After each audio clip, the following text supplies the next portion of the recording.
with the walking and stuff that we can't even say that word in our house. We can't either. Because our dog goes flying to the door and goes crazy. She knows when my dad puts on a certain pair of shoes. He could be upstairs. When he comes down in a certain pair of shoes, she's right on his hip and will not leave him because she thinks she's going on a walk. So my dad, when he would take the dogs for a walk in the winter, he would wear like his mask for COVID, and as soon as he would put that around his neck, they were there. Really? Always. Like they just like knew like it was cold, it was winter. If he put on a certain sweatshirt, they would go crazy. Yeah. Well, you know something. This is kind of a little bit unrelated, but you know something that is a good thing about the mask that's a little bit underrated in the wintertime was that it kept you warmer. It did. When you're walking around in like 30 degrees or below and it's really cold outside and you have that mask on, for some reason it's the breath, the hot vapor, I don't know what it is. It's almost like wearing a hat. If you had both on, that kept you pretty warm. Honestly, in the wintertime. In the future, I wouldn't be surprised if people started adapting that. Seriously. Because put them on, especially the gaiters and everything. It became so normal and it like covers your neck. You don't have to wear a hood. Yeah. It's kind of like in between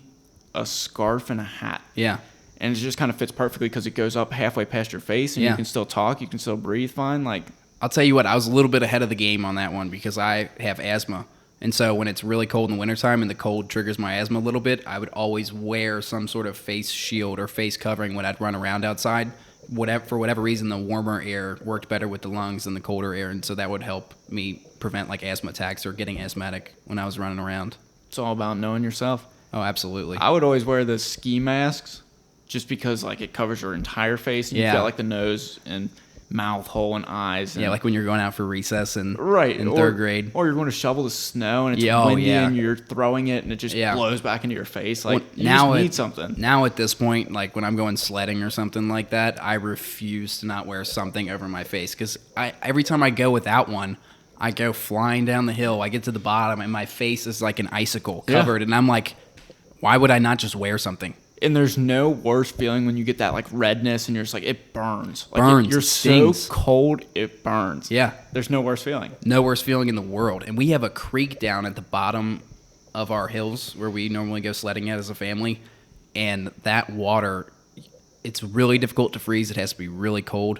But there's a couple times where you'll end up, if you mess up and you don't bail fast enough, you'll end up in that water, dude, and you're just stinging for like 30 minutes afterwards trying to get warm. You almost have to just call it a night and go home when something like that happens because once it takes you over, there's no getting like warm again. You can't. Yeah. Once you feel it for the first time, like it sits there for a while, and like you get it on your hands or your feet, and it's just like you can put as many pairs of socks on or gloves on, and it does not matter. You can put your hands under water. Yeah. There is nothing but time that can fix that. And the worst feeling is when you feel like your hands are getting like swollen after it gets really cold like that, and they're warming up again, and it's like that weird numb, swollen.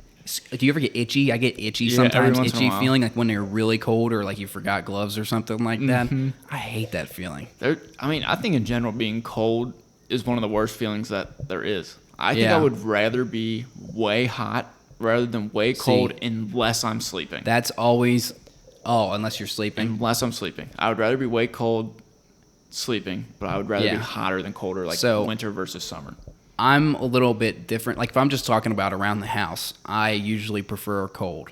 I like it like freezing. And at night, I'm one of those people in the wintertime, when I'm sleeping, it's got to be freezing. I'm talking like fan just blasting me in the face. I'll crack, even in the wintertime, I'll crack my window open just a little bit so it's just like chilled my room. You walk in, sometimes you can see your breath a little bit. I like that a lot. But the typical question is always that survival scenario. Would you rather be in the desert or somewhere freezing cold with, whatever instruments or knife and fire starter, whatever you had? What would you rather have? I think I'd rather be in the desert. Really? I think you can contain heat, but if you end up in a cold situation and then you get like hypothermia or something, like you're done. I mean, sure, you can get overexhausted or oversweat in the sun and the heat in the desert, but man, I think I'd rather be hot than cold. It's something to think about because that number one thing is always water. It is. It's amazing how long the human body can go without food. We can survive like a month without food, but water, I mean, you're looking at, it puts it in the hours. Like you got like a couple days tops before you're starting to, you start like hallucinating, your body starts shutting down and everything. Yeah. I mean, in the desert, that's an iffy shot on if you're actually going to end up finding any. But I mean, in the winter, if you're somewhere really cold, there's a good chance there's going to be some sort of snow around, and if not, there's going to be some river running or something like that where you can at least ensure that you'd have water. Yeah.